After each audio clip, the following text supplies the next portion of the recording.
Okay, this is the advanced calculator.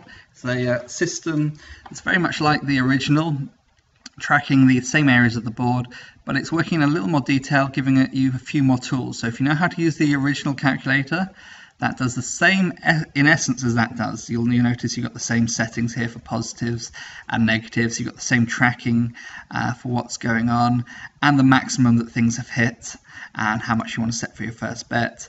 And you basically set up your calculator based on basically what these figures are telling you to basically control when you start betting, when you stop betting.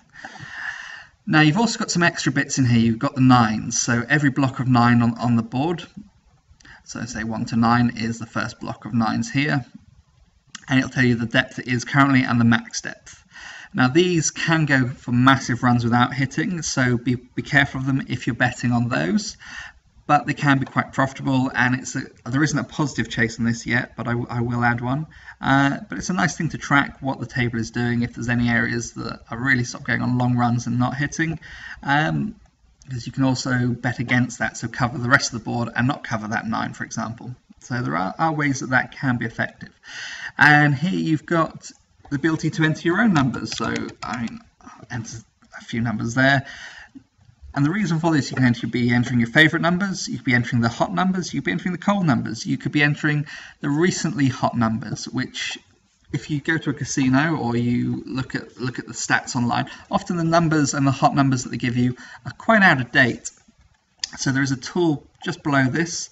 The first one I believe gives all the data, so the total number of spins and how many times numbers have hit, and the other one gives about 70 or 80 spins, the sort of more recent data. A bit further down you have this graph that shows you when things are hitting on the 9s on the positive side of it.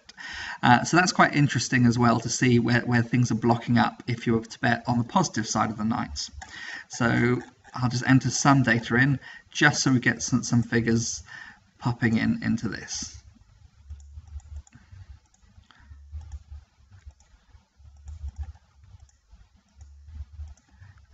Very, very quickly entering just random data in just to show some stuff lighting up. And there you go, you've got a negative lined up because it's had a negative depth of 6, and that's now hit 6, so it's lit up telling you to bet value of 1 because your starting bet is 1. Now 6 I find quite low. Generally I don't do the negative very much. I set the negative quite high on most tables. Some tables I find the negative lower than the positive. It's where I say tables have personalities. Track a table, see what it does first. Also track dealers if you're doing live dealers. I generally use this one for air-powered tables, but it is an interesting tool. The more data you've got on a table and a dealer and what's going on, the more options and ideas you've got for betting. Again, as always, don't get too committed if you're into a martingale. Be prepared to pull out before it wipes your balance. And perhaps look at doing a step system, which is, if you want to see more how those work, look at this step thirds, which is an auto system which does that.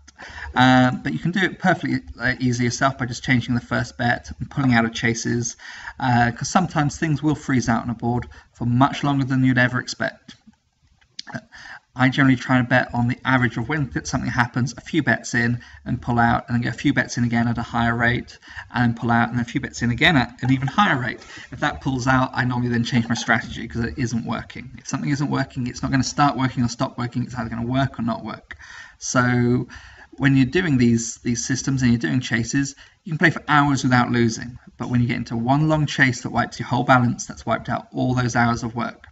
So it's good to know sometimes to take a few more losses and have loss factored into your game than try and permanently chase for every single win. Okay, and you've got down here, we've got some maximum depths that have hit already in the few spins that we've had. We've only had 11 spins. You can see some of the numbers that are hitting. So this is showing you the cold and hot numbers that are happening.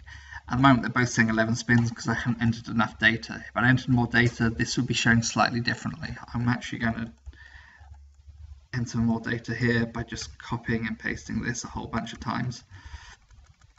Just to show you, I'm going to do a big block of that.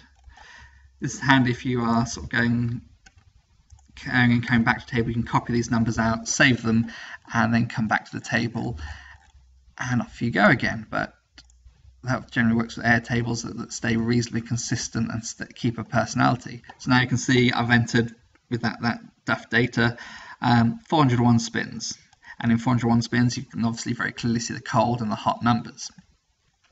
But this one here just shows over the last 80 spins, so you can see what's happening on a sort of more recent basis if there's anything that's being incredibly hot or incredibly cold. And those numbers generally are the ones that you might want to enter in here as a custom set of numbers that have or have not hit. And that's the advanced system. It's basically the original, but it's beefed up a little bit, and it's got some graphing in the bottom. There'll be more graphing being added to all the tools for paid users, because it is handy to see when things are hitting and if there's patterns going on. Just the more data you've got again on tables, it keep the game fun, make it interesting to play, but give yourself as many tools and advantages as you can while playing a table to see what it's doing. See if you can find an average and advantage that you can bet to. And that's what all these tools are for.